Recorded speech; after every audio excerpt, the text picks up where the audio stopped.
Taxi! Taxi! Take me to the garden and hit the music. Come on! Go New York, go New York, go! Go New York, go New York, go! Go New York, go New York, go! Go New York, go! I can't hear you! Oh, yeah, there you go, baby. It is monumental. It's tonight. Eastern Conference Finals action. Game 5 between the New York Knicks and the Indiana Pacers. The Knicks are on the brink of elimination. They're going to try to stave that off by winning tonight at the Mecca, MSG, Madison Square Garden. And to talk all about it is the one and only James friggin' Wudi, baby. Make sure you guys hit him up. He's a Jet Nation contributor and a diehard New York Knicks fan. Let's go. James Wudi, welcome to the program. Thank you for having me. And let me, if I can just correct you real quick. Oh. It's not about staving off elimination. It is one game at a time. We are trying to win it. Win it all. Win it all and get to the NBA Finals, a place we have not been in 26 years. Well, I appreciate the correction there on all things New York Knicks. You're the expert. I'm just some boob who's doing this on Sports Talk Radio, James Wudi. So let me ask you, what is the key tonight? Because you're at the Mecca. You'll have, I imagine, a very raucous crowd this evening. Tip-off set for 8 o'clock here in Game 5 between the Knicks and Pacers. We already know one side of the bracket. The Oklahoma City Thunder punched Minnesota in the mouth, and they are in the NBA Finals for the first time in 13 years. And now we will see if another team is punching their ticket tonight or else not. I ask you, what is the key tonight? Knicks, Pacers, Game 5, Madison Square Garden. How do the Knicks keep their season alive?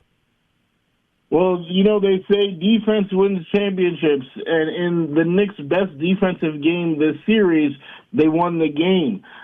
They need to find a way to stop this man, Pascal Siakam. I don't even think he's like that great of a player, to be honest with you, Boy Green. But what he is a matchup nightmare for the Knicks. You know, he's too tall for OG Anunoby, but he is too shifty and quick for Karl Anthony Towns. I don't know if it's a matter of switching the matchup, of putting Mitchell Robinson on Siakam and Cat on Turner. I don't know if that will just allow Turner to go off for 30, but we cannot allow these guys, you know, these post players in the Pacers to score 30 points in a game. That's an automatic death for the Knicks. If any of them score 30, Siakam hasn't scored 30 in any other game this playoffs, but he has 2 against the Knicks. So they need to lock that down. From where I'm standing, Mitchell Robinson, maybe even some Precious Achiuwa action. You've seen Tibbs is now willing to go deep into the bench, finding guys, DeLon Wright, Landry Shamet, just getting, you know, random people off the bench. Maybe the actual depth that they need is Precious Achiuwa's energy and his athleticism to try to neutralize Pascal Siakam. Well, let's ask you that because you were looking at that bench that Tibbs is finally exploring for the first time, probably introducing himself to a few members of this bench, and say, hey, hello, nice to meet you. I'm the head coach of the New York Knicks. Nice to meet you. Who is the most important bench player for the New York Knicks in this game? Give me... And this was crazy that he did not play in the fourth. Cannot allow that to happen again. But give me Deuce McBride. I would say, of course, Josh Hart definitely deserves some love there too. But I know Knicks Twitter isn't really a big fan of Josh right now. They haven't been happy with his decision making. Has had a few turnovers. For me, I still think he has a lot of great energy, great on the boards. The one game that the Knicks did win this series, Josh Hart hit his clutch free throws. He was 4 for 4, which is not something we were saying game 1 or game 2. But give me Deuce McBride, because what Deuce can do is defend. All right, he can defend Halliburton. He can defend Nembhard, Aaron Nesmith as well. But then he can also produce some points. He himself went on a 7-0 run in Game 3. I think he is the best blend of offense and defense sometimes some games it's on the whole team. It looks like he's the best blend of those, but definitely on the bench, no doubt. He could also get some rebounds. He could also, do some things. He got a clutch block against the Celtics. So, yeah, best blend of offense and defense. Give me dudes. I appreciate that. Again, we got James Wudi here on the program on the Manchild Show with Boy Green here on the Sports Talk radio scene. Wudi, be honest with me. What's the confidence level tonight? Because it's been sort of bouncing around all over the place, depending on the Knicks fan that I've asked, heading into Game 5. Yeah, I mean, hey, they've given us a lot of reason to not be confident. Just watching how these games have played out. Watching specifically how this team has performed at the Garden. They've consistently lost games at home in every series, which is not comforting. They've already lost two in this series. But you gotta think something's got to give. For me personally, I am confident. Despite all those reasons to not be confident, I do think the Knicks are getting this dub. I don't think they're that easy to put away. And I still, in my heart of hearts, believe that the Knicks have the more talented roster. They are getting out-coached. They are getting out-executed. The Pacers very rarely make mistakes. They very quickly make adjustments. And the Knicks always seem to be 2 or 3, sometimes 4 steps behind. But I think that if you're looking for nuggets of positivity, every game has been close. And when it is a close game, it does come down to those things. And you know that the Knicks can do it. They're just not doing it. When we talk about hitting those late-game free throws, the Knicks were one of the best free throw shooting teams in the entire NBA for the regular season. It's just in the playoffs that their percentage has dropped off 6%. It's dropped off in the playoffs. That is the largest drop-off for any playoff team. If they could just get back to it, I think a lot of that had to do with the hack and Mitch, which definitely had some impact on the percentage. But late in games, we've seen OG miss, a bunch of free throws. Game 1, just recently, Game 4. We've seen Cat, who only missed 2 free throws against the Celtics whole series. 2 free throws against the Pistons all series, missed 2 in Game 1 alone and has continued to miss free throws throughout this series. So, the team that we were getting in the Pistons series, in the Celtics series, I'm not sure if that's the team that we're watching right now. They look sometimes unsure of themselves, and that's how they're getting those silly turnovers, literally just throwing the ball to Andrew Nembhard. So I think if they could just buckle down somehow, some way, remind themselves of who they are and what they can do, and then if Tibbs can properly get the right lineups on the floor, I know that everybody is saying that, so it sounds like I'm just jumping on that train, but it's true to not have Mitch or Deuce play in the fourth quarter of a game where you're specifically not getting stops is a crime. That is a crime. I hope the prosecutor out there is looking, because that is unacceptable. So confidence level, I think it's pretty good. It's not great. It's not great. I'm not putting any money on this game. But I am confident that this team can win, and I am confident that Tibbs can learn and get the right people on the floor at the right time. All right, Wudi, I'm sure you don't want to go to this place that I'm about to ask you, but I want to know whether it happens or not. That's why I need to ask this question. And you may refuse to answer. You may say, hey, Paul, I'm not even going to be swimming in those waters. I know there's certain athletes that feel that way. They won't even put their mind in that place because that can be bad news. But if the Knicks, regardless of when it is, it's somewhere in this Eastern Conference Finals, whether it's Game 7 or Game 5, if the Knicks do not advance past this round, was this season a failure? A failure? Wow, that's a big word, the F word. Sure, yeah. The one I'm allowed to say on the radio, yeah. Yes, I would say It's hard to call it a failure when you did something that the franchise has not done in 25 years. Sure, a quarter century, You yeah. know, so I think, you know, as a whole, you really can't call it a failure. You know, you got one player, second All-NBA, another player, third All-NBA, you know, All-Star type season, you know, tremendous season from the team. Shocked the world against the Celtics. You know, I did put, and not literally, but figuratively, you know, put all my money on the Celtics. I did not know that the Knicks were going to beat the Celtics, and shocked the world. So with all that being said, everything done in the regular season, the fact that they're even in this position, you really can't call it a failure. Even though I do think it is crazy that the Pacers are up 3-1. You know, if they win, if they win the series, Sure. I do think, you know, that's a huge, that part of it is a fail. But to call the whole season a failure, you know, I can't do that. Did you find that answer easy, or did you have to think about it?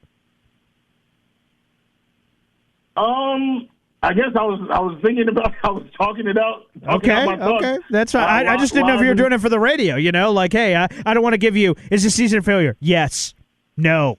Like, you know, to avoid giving me a one-word answer, maybe you just gave me more because you're a good friend and it's a radio show and I need a little bit more than that. Or were you really, as I asked that question, sort of pontificating and weighing and going, well, I mean, you could, well, see, duh. See, that's what I'm asking. I just wasn't sure if that was a very easy answer. How's it a failure? We haven't been there for 25 years. But also, obviously, there's no finality, right? The Knicks haven't lost, so it's not over. So maybe you're going to be feeling differently tonight, 2 days from now, 4 days from now, whatever it is, if indeed it's a different situation. That's what I'm asking. Yeah, I mean, I was definitely thinking it out. My gut was saying yes, but you know, after taking the whole story as a whole, you know, you really can't say, this season was a failure. And I don't, like I said, I don't think in October I was expecting to be in the Eastern Conference Finals. Or I know for a fact I wasn't. So the fact that we're here, of course, if the Pacers were to win it all, I would make it even less of a failure. Like, we got beat, by the champs. They somehow beat the Cavs. They somehow beat us. They somehow beat OKC. Like, it was just their year. Something like that. Okay. But if the Pacers lose, or the Pacers beat the Knicks, and then get swept by OKC, then we gotta reevaluate again and see maybe it was a bigger fail than we thought. Okay, let me ask you that. So that's interesting. So let's say the Knicks end up winning this series, and again, I believe Monday night would be the Game 7 if this plays all the way out. And they win, they play the Thunder. What chances, put a percentage on it, would you give of the Knicks being able to beat the Thunder and win the NBA championship? I think they can. Of course, during the regular season, it did not look great. It did not look great, right? It did not. But, hey, it also didn't look great against the Celtics. Literally True. 0 wins against the Celtics. And, we saw what happened there. So I do think they do have a chance. I think, we match up well with the Thunder on paper. It's just a matter of our wings, providing offensively. Mikal Bridges, I don't want to say things, I respect, I respect him as a human being, but I don't think he has produced the offensive output that we were expecting, Sure. or even that he had done previously in his career. His inconsistency, it really puts us in a tough bind. So when you look at OKC, who, yes, of course they have SGA, but Jalen Williams, right, just had a 30-point game. Chet could explode for 20, 30 points whenever he's hot. We need to be able to match that, and I think we have the personnel. Jalen Brunson, Karl Anthony Towns, OG Anunoby, Mikal Bridges, should all be able to, have 20-point games at will. But as you've seen, that doesn't happen, right? That doesn't happen from time to time. So do they have the ability to? Yes. Again, am I betting anything? The farm, a water bottle, the shirt I'm wearing right now, on them beating the Thunder? No, I'm gonna have to keep my shirt on. Okay, well, that's fine. And, we're on the radio, so feel free to do whatever you'd like with your shirt. I don't know if you needed my permission for that. But nonetheless, the reason why I bring this up, Wudi, is because I would agree that the majority of people would probably lean towards that final piece of what you just said, that it's unlikely. And the reason I bring that up is this. If you, because again, we don't know what's going to happen this series. Some people would say it's unlikely the Knicks are going to beat the Pacers because again, it's 96% of the time the teams that take a 3-1 lead end up taking this series. Would you want to go to the NBA Finals if you knew you were going to lose? Yeah. What? That's not even. Okay, then let me tell you this. Yeah. Let me tell you this. If you ask me that question, we flip this. I'm the Knicks fan, and you ask me, Paul, I'm going to grant you a wish. You're going to beat the Pacers. You're going to go to the NBA Finals, but you're guaranteed to lose. Would you want to go? I would say no. I would not want to go. Hell no. I don't want to go to the greatest stage of them all and then lose. I'm a Jets fan, baby. We're batting 1,000 in the Super Bowl. I don't want to go to another Super Bowl to lose. No. When I go, I want a chance to win. You're telling me I can't win? No. I don't want to go. No. I don't know. I feel like, I gotta go. We're trying to. I mean, every season, yes, we are trying to win the finals. Right. But we are measured by how close we get to that goal. There's no closer than getting to the NBA finals. So, given that choice, that terrible choice where I have to lose, knowingly, lose. But get to win right now. I think, went to the finals. You got as close as you can possibly be. There's no shame in that. And for this Pacers rivalry, someone wants to come to our home and, do choking signs, try to, stir the pot and all the nonsense that's been happening between the two organizations and the two fan bases and all that. I mean, there's a lot of things that I would sacrifice to be able to send that team home this year. There's a lot of things. The Knicks, they need this. They need this like I need oxygen. All right. Well, all right. Fair enough. Give us a prediction before we get out of here, Woodster. Knicks, Pacers tonight, Game 5. What's your prediction? Give me, like I said, defense is going to have to, prevail. So, if both teams are well over 100, I'm not seeing the Knicks winning. So, with that being said, give me 98-103, New York Knicks. 90s. There you go. Wow. Halliburton will probably have another solid game, like 20-ish points. He doesn't always, right? He's got like 6 points in a few playoffs games already. But, I think he really wants to beat the Knicks. He's a pretty, clutch performer. Like when the lights are brightest, he performs well. So I'm thinking, 20-ish for him, 30-ish for our glorious king, Jalen Brunson. But again, the defense of the other guys, keeping them in check. Let's get it, 98-103. Fair enough. Woodster, it was a lot of fun. Thanks for coming on the radio, man. Looking forward to some additional action from you. Go ahead. Give us some plugs here on the radio to all our Sports Talk Radio listeners. Where can they find you? Absolutely. I am an active contributor for JetNation.com. So for the New York Jets, if you want to see my thoughts, my opinions, breakdowns, and of course, obviously, Jet News. That's the place to go. But you could also find me on all social medias at the James Wudi. That's WUDI for the last name, James. I hope you know how to spell James. Come on now. Sure. At the James Wudi, all social medias. That's again more Jets, Knicks, and some Mets content, in there. And then on YouTube, I do have a channel as well. That's all Jets. and that's at Take Flight Talk. So a lot of Jets content, not as much Knicks, but, who knows? Who knows? A while ago,